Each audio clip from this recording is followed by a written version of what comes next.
My husband would be turned. Careful, lady. Excuse me, dear.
Hello.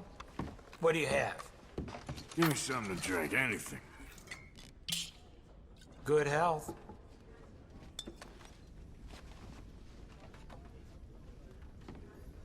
Another?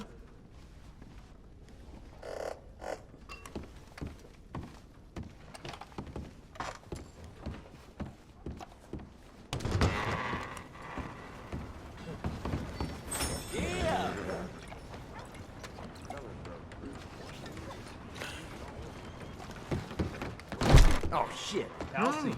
Hello again. What can I get you? Enjoy.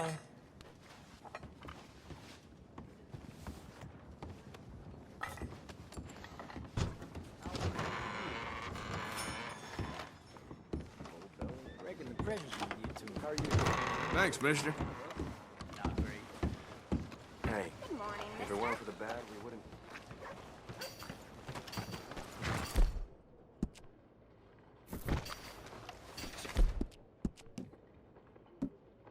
Lightning the other night spooked a herd of cattle into a stampede.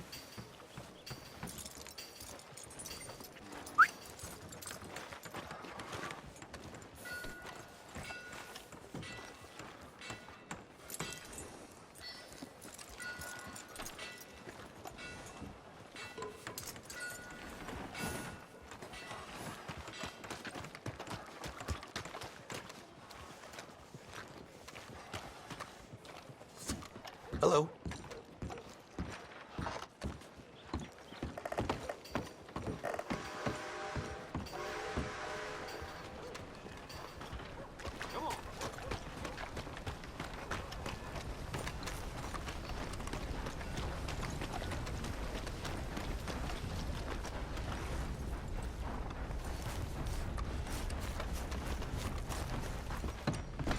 Out of the way!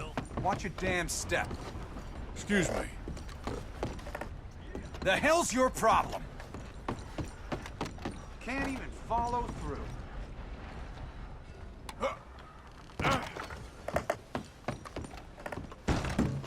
Oh, joy. What can I get you? Thanks for your assistance.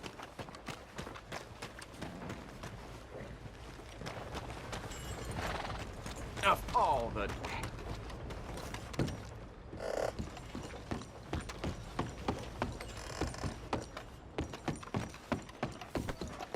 Don't mind me. Manners not your thing? I'm sorry there.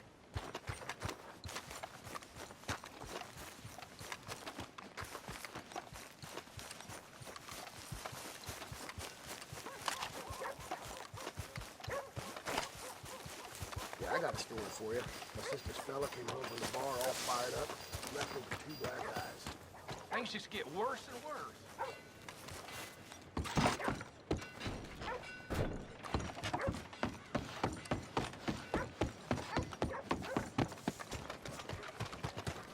Hey, move it!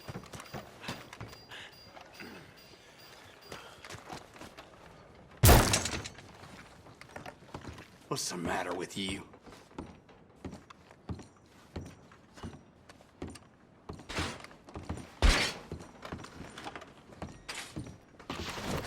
Hope, you're on my watch list now.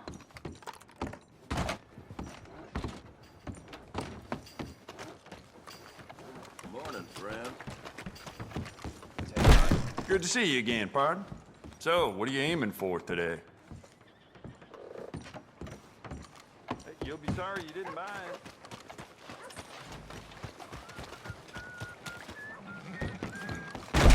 Well, them temperate men are back hounding us again. What in the hell's wrong with you?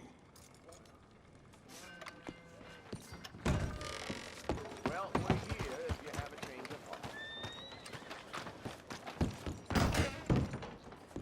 You been to church to atone for what you did to me?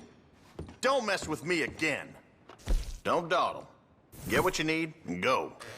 Sure, I'm always willing to stack up. Well, back to it. What? Howdy. Bar's open.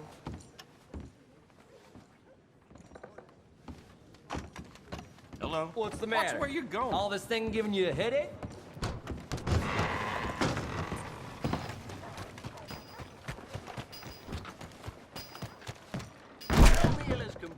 Hello, welcome.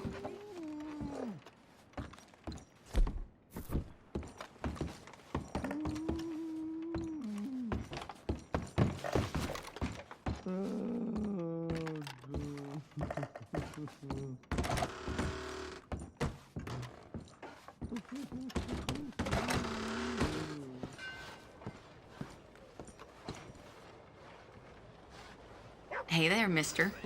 Feel like having a good time right now? Mind yourself. Hello, ladies. Excuse you.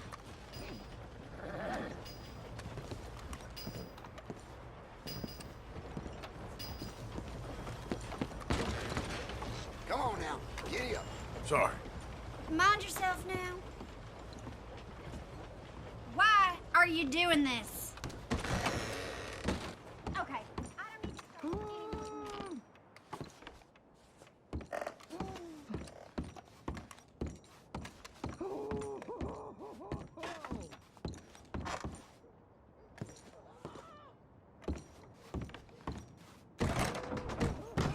No harm done. Excuse me, madam, behind you. Good morning. Watch yourself. Some bad people around here. Be safe now. Goodbye now.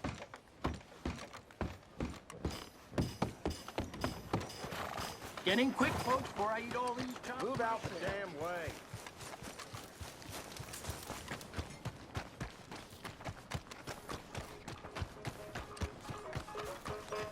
Hello there.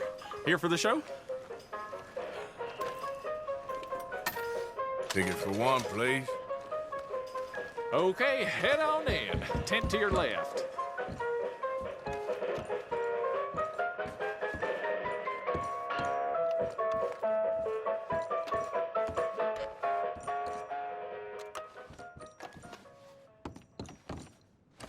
Welcome, one and all, to the remarkable example of modern entertainment at its finest. Now, most of you young'uns, I'm sure, know about our great national hero and pioneer, Josiah Blackwater. Him that gave the town of Blackwater its nomenclature.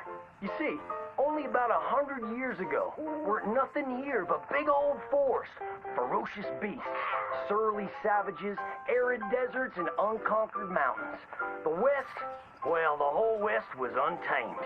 Your mama probably told you bedtime stories about Josiah's many adventures. But I'm gonna tell you a story you ain't likely to have heard about his possum hat. Now, Josiah Blackwater was born in the year of our Lord 1782 in a log cabin just west of Ansburg. He was a special boy. His pa gave him his first rifle when he was 3 years old. Boy, he took to it right away. He exclaimed, "There's a whole mess of critters out there in them woods that aim to eat us, so I'm gonna consume them first." Yes, sir. He really took to killing all manner of things. He was such a keen shot. One morning, he was sorting up some winter turnips for the root cellar when a big old bear and her cubs came in the kitchen hunting for food. It had a mind to eat up all the jams and preserves. Josiah grabbed that bear and wrestled her to the ground and squeezed and squeezed and squeezed. He whooped the tar clean out of that big old critter. Then he tied her up and grabbed them cubs and ground them into sausages while the mama bear watched. That's fine eating. His mom and pa knew right then he was cut out to be the finest wild frontiersman that ever drew breath. But first, they wanted him to get some book learning. After only 3 days of attending school, Josiah beat the living daylights out of the class bully and announced to his daddy that he was tired of ciphering and mathematics on account it's only good for adding up the number of critters or Indians you can kill. So he ran away from home and headed west. Now, these lands were occupied by savages then, and when Josiah Blackwater came scouting through, he recognized it to be a land of splendor, wasted on those that couldn't appreciate it on account of worshiping false idols. He got rid of all them pesky buffalo, and thereby ensured those infernal Injuns didn't have nothing to eat. Of course, that got them mightily riled up, so he had to slaughter all of them too. Just like his daddy had once done to the Redcoats in 1775. Right about that time, he met an Indian girl he took pity on account of having annihilated her family. She was 12 years old, and so he took her as his wife. She gave him 2 sons before she died of typhus. Now, y'all know that Josiah Blackwater wore a possum for a hat. But most don't know how that came to be. Well, one day, old Josiah was riding a couple of alligators down the Lanahatchee River. Riding, standing up, and shooting eagles right out of the sky when he sees a big old mountain lion about to eat a possum. Josiah grabbed that mountain lion by the tail and wrestled it till it was plumb dead. Well, that possum really took to Josiah. Followed him around like a dog loyal to its master. Yes, they had a lot of adventures together. Now, Josiah never cried a day in his life, but he pert near did on the day that possum passed, for they were mighty fine friends. So he skinned it and made it into a hat. Back in them days, a possum skin was as good as money, but he never parted with that hat, not even for $10.